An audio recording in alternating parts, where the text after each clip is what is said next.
morning, ladies and gentlemen. I'm Marty Murphy, and I'm pleased to extend my welcome to all of you to this annual meeting of the Society for Translational Oncology. And my joy this morning is just to give a few opening remarks and to introduce our host. The opening remarks begin on May 24 in the year 2000. What you see before you is a napkin from the Windsor Court Hotel where the senior editors of the Oncologist Journal met that year during ASCO.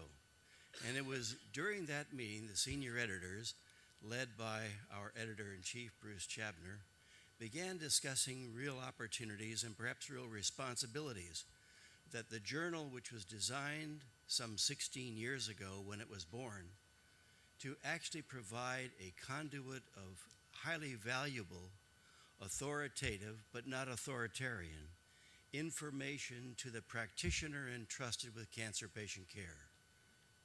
Not necessarily to exclude the clinical trialist at great cancer centers like we have next door, but rather to try and make a bridge to those physicians who were in the trenches, dealing on a daily basis, but in a community setting with cancer patient care.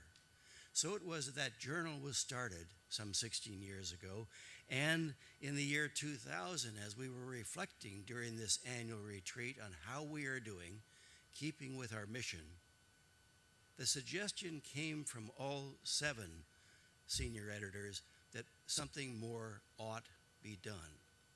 And so it was, Bruce put aside his coffee cup, and you can see the ring of coffee that was not decaffeinated, and took out a pen and wrote Society of Translational Oncology, and he said, let's sign it or date it at least, and that was the founding of it. So there is our founding charter that was started May 24, 2000.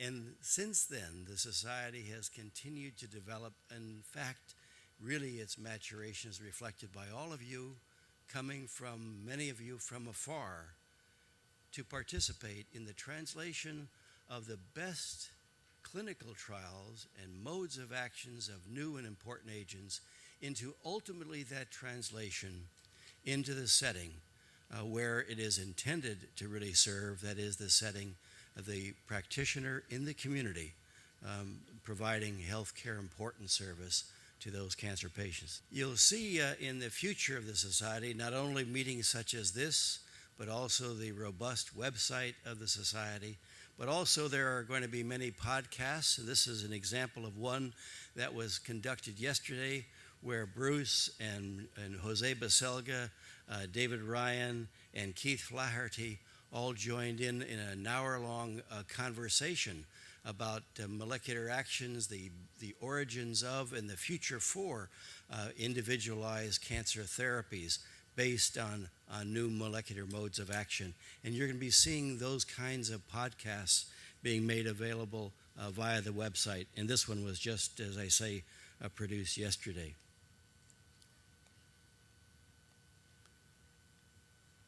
So the journal is the actual origin of the Society. It is the official journal of the Society. And it's appropriate, isn't it, at this annual meeting that not only the journal be fully represented by our editor-in-chief, but who is also the host of this annual meeting 2010. And with that, I give to you Dr. Chabner. Bruce?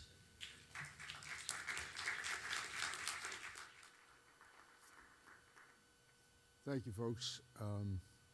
Just a few words about the meeting itself.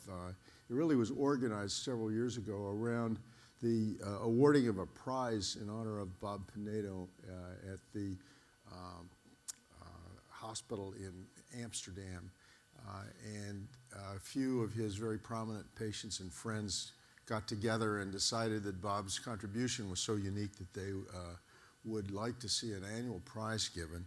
And with that prize was organized a symposium in Amsterdam. And subsequently, we were asked, and Patty Johnson in Belfast was asked to rotate that prize award ceremony and the symposium, and we looked upon that as a great opportunity to have a new kind of meeting here in Boston. It's a meeting that we hope would bring together both industry and academic and government scientists, and offer an opportunity really in a rather small meeting for conversation and maybe even collaboration growing out of it. And I really prize this kind of session as compared to the larger meetings we've all gotten used to, the thousands of people where it's really hard to see your friends and colleagues and actually have some meaningful discussions. So that I hope you take advantage of that. But the other aspect of this is that Boston is a very vibrant community of biotechnology people, not only in the universities, but in a really impressively growing pharmaceutical and biotechnology presence in this community. And this symposium really was designed as an opportunity to bring those people together and sort of showcase Boston. And I hope some companies will choose to relocate in Boston because of this meeting.